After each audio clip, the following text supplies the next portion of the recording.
सेजल हाय. आज तुमच्या दोघीमध्ये एक चॅलेंज होणार.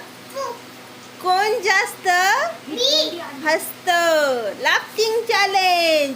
तुम्ही रेडी आहात? ठीक आहे. 1 हसायचंय बर का.